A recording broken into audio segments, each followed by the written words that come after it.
ബോധമില്ലാത്ത അവസ്ഥയിൽ മുദ് ആവശ്യമില്ല എന്ന് പറഞ്ഞത് തീരെ ഓർമ്മയില്ലാതെ കിടക്കുന്നവർക്കാണോ? അതാണ് ഞാൻ എൻ്റെ നേരത്തെ വിശദീകരിച്ചത്. എൻ്റെ ഉമ്മുമ്മാക്ക് പ്രായം പ്രായം അധികരിച്ചത് കാരണം ആരെയും തിരിച്ചറിയുന്നില്ല, എവിടെയാണ് താൻ ഉള്ളതെന്നറിയില്ല, ഭക്ഷണം കഴിക്കുകയും പോലെയുള്ള സംഭവങ്ങൾ മാത്രമാണ് നടക്കുന്നത്.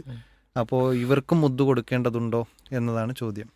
അതായത് ഈ ഒരു സ്വബോധം നഷ്ടപ്പെട്ട, ഞാൻ എവിടെയാണ്, എൻ്റെ ചുറ്റിലുമുള്ളത് എൻ്റെ മക്കൾ തന്നെയാണോ, അതല്ല പേര് ചോദിച്ചിട്ടുണ്ടെങ്കിൽ മക്കളാണോ എന്ന് പോലും തിരിച്ചറിയാത്ത, ഞാൻ ആരാണെന്ന് ചോദിച്ചിട്ടുണ്ടെങ്കിൽ ആരാന്നറിയില്ല എന്ന് പറയുന്ന ആ രൂപത്തിൽ ബോധം നഷ്ടപ്പെട്ട ആളുകളാണ് എങ്കിൽ അവർക്ക് പിന്നീട് എന്ത് ചെയ്യേണ്ടതില്ല, നോമ്പ് എടുക്കേണ്ടതില്ല എന്നതാണ് മനസ്സിലാക്കേണ്ടുന്നത്.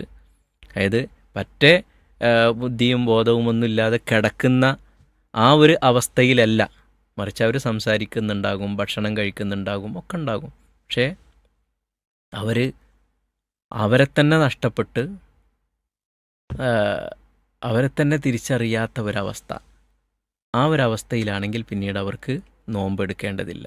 എന്നാൽ എപ്പോഴെങ്കിലുമൊക്കെ അതിനെപ്പറ്റിയൊരു ബോധമില്ല, ബാക്കിയുള്ള കാര്യങ്ങളൊക്കെ അറിയും, വീട്ടിലത്തെ കാര്യങ്ങൾ ചെയ്യുന്നുണ്ടാവും, ബാക്കി അവരാണ് എങ്കിൽ എന്ത് ചെയ്യണം, മുദ് കൊടുക്കുകയും ചെയ്യേണ്ടതുണ്ട്.